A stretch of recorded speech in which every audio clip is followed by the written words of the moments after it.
Sagittarius, hi, welcome to my channel. So today we have a reading for you, no particular subject. We're going to take an issue, something we know, something we don't know, recent past advice and potential outcome. At the end there'll be an opportunity for an extended where we'll dive in deeper. You can watch this for Sagittarius, Sun, Moon, Rising, Venus, Mars, Mercury, North Node, Vertex, or if any of those planets are currently transiting your 9th house. This could be for you. Thank you, however you support the channel, very much appreciate it. Cross-watchers, you are more than welcome. Message may well be for you. All information is in the description box. Just hit the more button below. Sagittarius, we've hit that pivotal retrograde energy of Uranus has gone retrograde in your 6th house. So massive focus of closing out a 7-year cycle in your daily habits, you rethinking your routines, your health, your diet, and it's your job, it's your day-to-day job. It's really changing that mundane, not necessarily a career or what you want to be remembered for. This is your day-to-day. So what needs a revamp in that sense is what Uranus wants to show you. Don't ignore any physical ailments. You know, it's a big emphasis on your health here as well. Jupiter has gone retrograde in your 8th house, so death, sex, taxes, inheritances, the occult, deep intimacy. Think Pluto digging, and then Jupiter shining the light on it. So, you know, surface level doesn't cut it anymore. That's the big emphasis there. And then finally, the fastest moving one is Mercury, and it's in your sign and it's retrograde. So this is going from your 1st house back into your 12th and back into your 1st house. So really, perfect time to reflect. Do not rush at this moment. In your pre-shuffle, I was shown the reason you don't rush, and it was an excerpt from my life when I did a marathon a few years ago now, the 26 miler. After 21 miles, bearing in mind we didn't really prepare for it. I think we ran 2 20 milers before we even started it, as preparation. I mean, not the same day.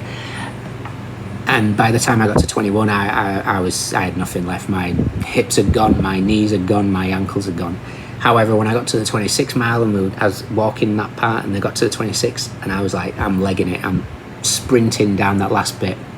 I took over so many people, ego really taking over, sprinting down, and then probably 20, 30 meters, if that, from the finishing line. Nothing. I had nothing left. I might as well have been crawling, and every single person I'd overtaken then overtook me again. So it was just a bit of a rushing for whatever purpose, ego-wise, really didn't help me out there. So the fact that Mercury is in your sign like this is saying to you, don't rush here. What are you feeling the urge to try and finish or you know, move past quickly? This is reflection, big time reflection. One more.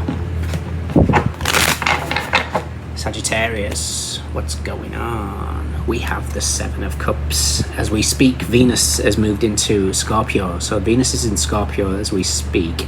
The Empress meets death in this situation. Okay.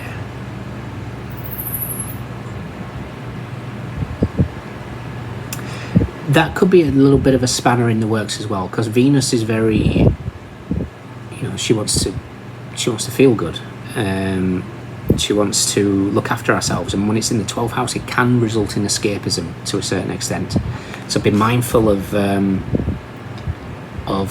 you know, where we, you know, lose ourselves in the pursuit of what Venus related things, abundance, self-care, feeling good. All these things can be taken too far. What do we know? What don't we know?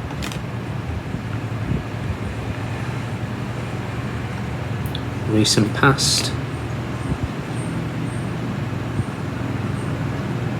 Advice.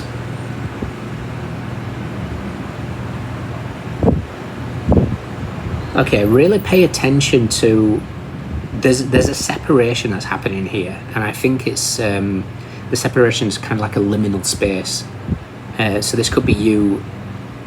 When I say separation, I mean in the sense of we live our life in the 3D. Hopefully we can try and maintain a 5D.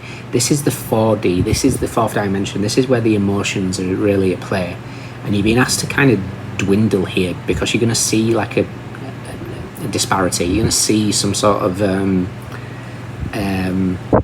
gap, is how I want to put this. And your outcome, there she is. Good old Empress, good old Venus in your outcome.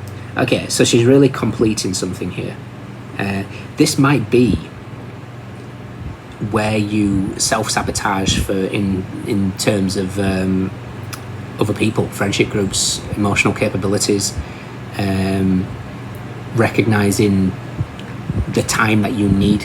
You know, this could be what do they say? FOMO, fear of missing out type of thing.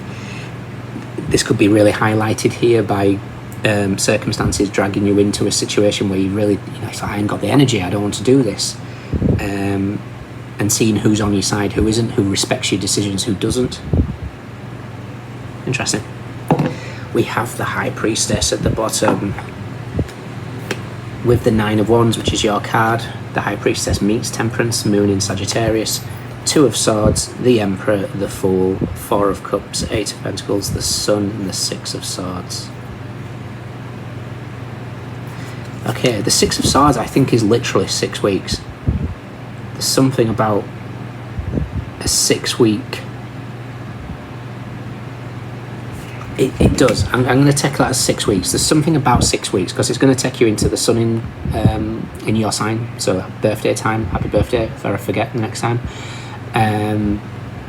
This is a 6 week period here, and I feel like you're going to find something. It's like the Ace of Swords wants to be collected here. Ace of Swords could be breakthrough, clarity, could be anything. Ginkgo biloba, dawn of a new mind. Interesting. So we have the Seven of Cups. What I like about the Seven of Cups, especially when it comes with the strength, with the High Priestess, is the High Priestess is laying out a clean slate. So there's a brand new beginning. What we're aware of is the Strength card. Strength is Leo. Leo rules your 9th house, your belief systems, travel, how you dealings with law, higher education, further education, positivity, the things that the gurus, the things that we kind of seek answers where we don't need to seek answers. It's that, it's not school where you're forced to go to school. This is the school of I want to learn this. This something interests me. It's that type of energy. So there might be a lot of options available for that for some of you. What we're not aware of is the Wheel of Fortune. What goes up must come down. The Wheel of Fortune is Jupiter. It's your ruling planet. Jupiter, like I say, is currently in the 8th house. Next year it moves into your 9th house as it moves into Leo. There's a bit of emphasis here, because especially with this, and I'm going to re-go back to that me sprinting ego. Let me get ahead of whoever it was. And I think at the time as well, and again, no judgment here, but I did at the time immediately.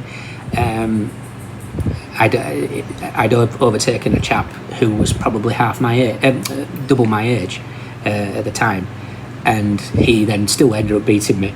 So there was like this real sort of ego aspect going on here. And the Strength in the Wheel of Fortune is Jupiter in Leo, which is the Six of Wands, a card of ego and pride. And it's like something is revealing itself with this Nine of Swords. The Ace of Swords is revealing where ego keeps us stuck. Ego doesn't have to be I'm better than you. Ego doesn't have to be. Ego just wants to keep you safe by repeating patterns. This could be a realization that you want to do something for how it looks rather than how it feels. It could be something as simple as that. But whatever this is, I feel like whatever the ace represents, it allows you to see it. Oh yeah, maybe I do that for acknowledgement. Maybe I do that because it's the only way I got seen as a child.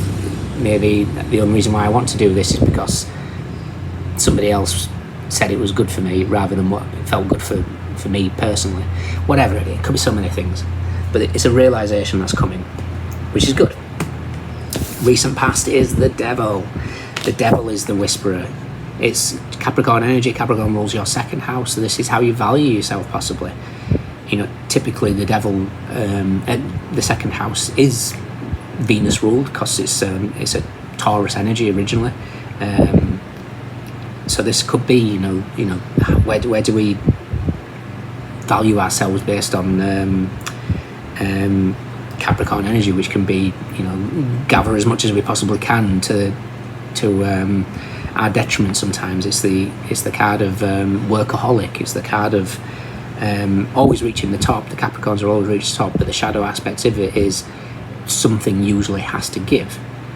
You know, you don't make the CEO of a massive company and have a wonderfully balanced family life. You know, there's going to be the discrepancy. There's going to be, right, tons of energy put in there. I can't possibly achieve that if I'm doing this. Again, it doesn't have to be about family life or anything like that, but there's this kind of, there's always got to be a sacrifice to reach that top of the mountain in some format. It could be you recognising what is required of you for something in your life.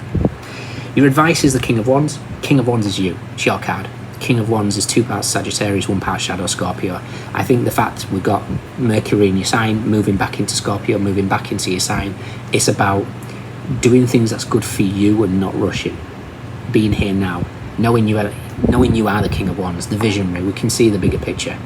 Passion, fire, determination, willpower.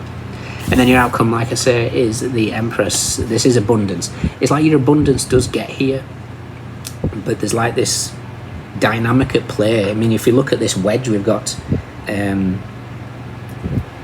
interesting actually.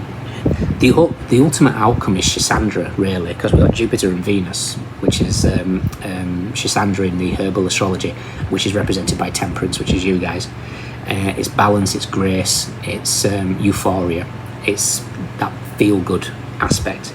And I feel like you're just in this little delicate space here, so you can see what the 3 of Cups and what the 4 of Cups represents. This could be Moon in Cancer, High Priestess meets the Chariot. So, you know, where do we not trust? Where do we have to look at counterintuitive as a necessity? 3 of Cups is Mercury in Chariot. Where does our willpower, our determination, our solar plexus, our where does it overpower? Somebody else had solar plexus. Who was that? Came up in the extended.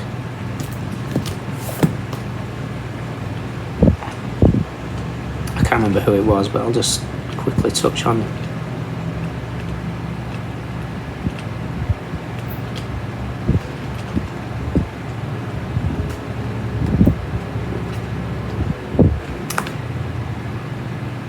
Knowing exactly who you are.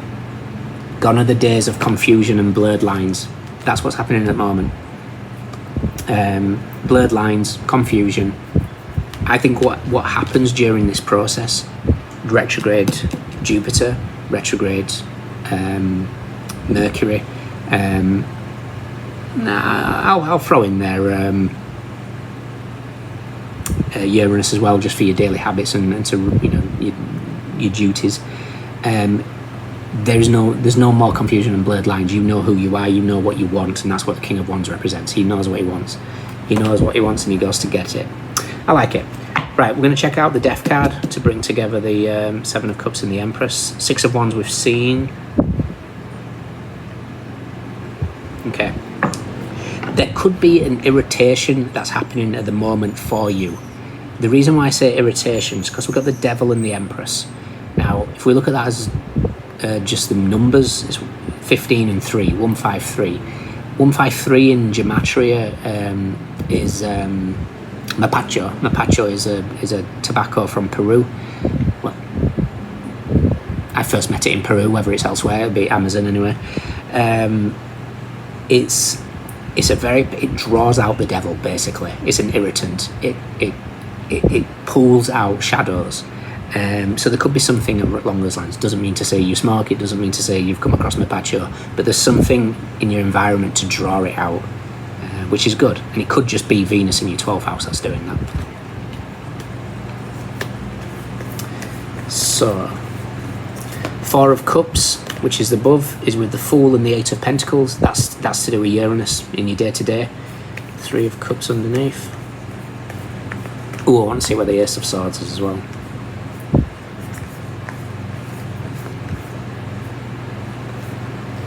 Ace of Swords is with Judgment and the Two of Cups. Beautiful. You get to know what you want, whether this is about a partnership, whether this is about what needs to be balanced, whether this is about your awakening, I don't know. But you're getting your clarity, you're getting your breakthrough.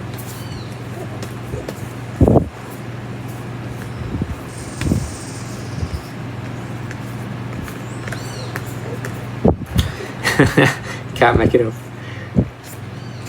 Okay, it's the here and now. Be here now.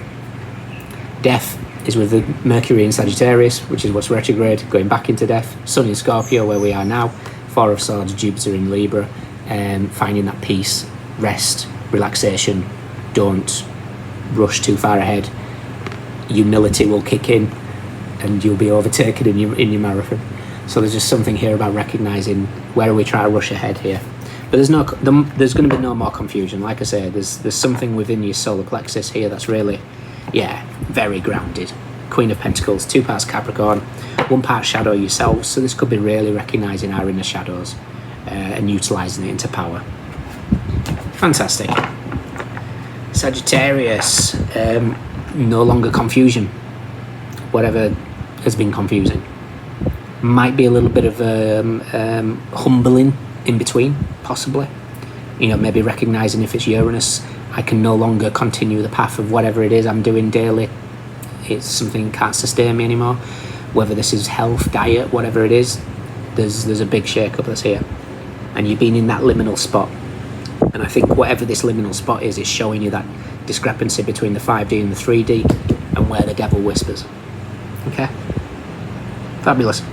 In your extended, we're going to clarify these, see if we can get any deeper.